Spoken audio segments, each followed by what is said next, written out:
बड़ अमावस्या पर बड़ के वृक्ष की पूजा करने का महत्व है, उस पर जल चढ़ाने का महत्व है, इस दिन कुछ अन्नदान करने का महत्व है, बड़ के पौधे की आरती उतारने का महत्व है, बड़ के वृक्ष को एक धागे से लपेटने का महत्व है। जब कह रहे हैं ना कि बड़ के वृक्ष को एक धागे से लपेटने का महत्व है, ये जो धागा बांधना है ये किसका संदेश देता है? ये धागा संकेत करता है कब किसी चीज को बांधा जाता है, जब किसी चीज की सुरक्षा मन में होती है कि उसको बांध कर रख दो।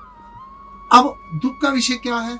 हम बड़ की पूजा के चक्कर में बड़ के पेड़ को काट लेते हैं, बड़ के वृक्ष की टहनियों को काट लेते हैं।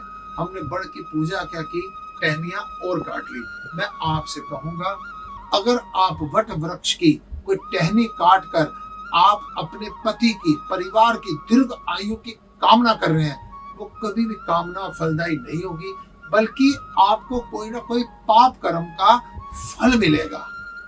कि एक तरफ पति की आयु मांग रही है और दूसरी तरफ वट वृक्ष को जो दीर्घ आयु का प्रतीक है उसकी टहनियों को काट रहे हो।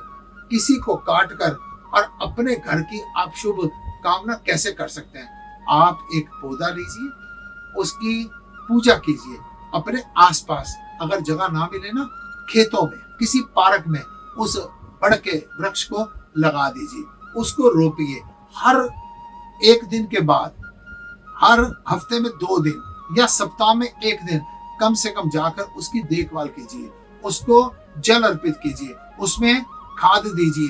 देखना जैसे जैसे वो पौधा बड़ा होता जाएगा ना, वट वृक्ष का रूप धारण करता जाएगा ना, मेरा प्रॉमिस और मेरा चैलेंज है, आपके घर में खुशहाली निरंतर बढ़ती चली जाएगी।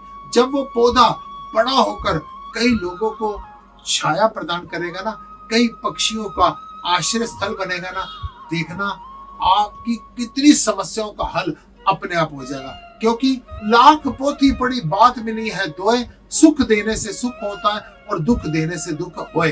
अगर वट वृक्ष को काटेंगे तो आप याद रखना, घर पे कभी भी खुशियां प्राप्त नहीं करेंगे। कितनी हैरानगी की बात है, पूजा का दिन था और आपने वट वृक्ष को काट के टहनियों की पूजा कर रहे हो। वट वृक्ष की पूजा करके कहीं पर उसका रोपण करें, उसको जल दें, खाद दें, उसका ध्यान रखें। जैसे जैसे बढ़ेगा आपके पति की, आपके परिवार की, आपके घर की खुशहाली निरंतर बढ़ती चली जाएगी।